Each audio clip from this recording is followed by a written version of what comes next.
Now, this is part two on the once saved, always saved. I already did part one, and so this is part two. I'm not going to dwell on it a whole lot, but one other thing that I would like to bring up is if once saved, always saved is true, then how did Adam fall?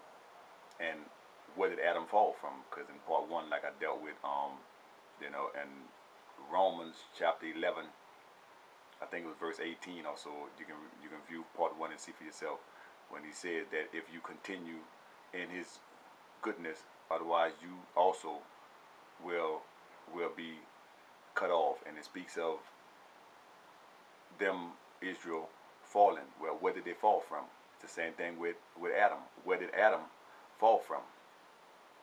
He cannot fall from a place where he is not at. He fell from grace. That's where he fell from. And if Adam could fall, then so can we. Because God says in Hebrews chapter 13, verse 8, that Jesus Christ is the same yesterday, today, and forevermore. So if Jesus Christ is the same yesterday and today, forevermore, then the same as Adam fell, we can fall.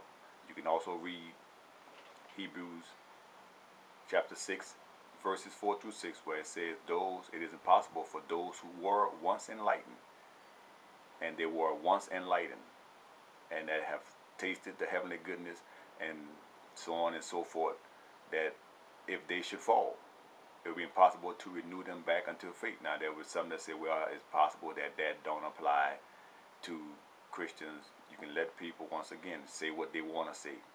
Let them change up God's word for themselves, and they got to deal with God in the day of judgment for them changing and saying, well, Lord, you said this, but you didn't really mean that. That's on them.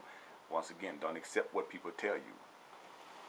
Accept what you see and read, and take the Bible at face value. There are other things that I can give, but once again, I'm not going to harp on this topic because there's many teaching out there on it. Read the Bible for yourself and learn it for yourself, and take what it says at face value, and don't let nobody put their own spin, interpretation, and twist to it.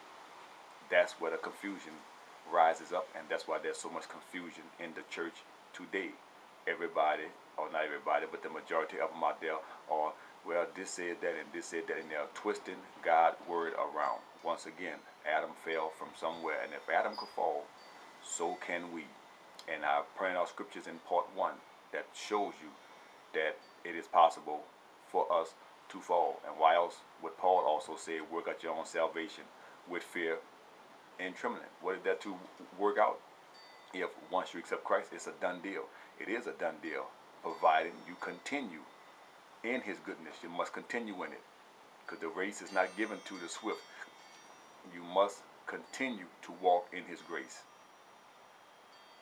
And when you do that, then you will remain in his hand, and can't no man pluck you out.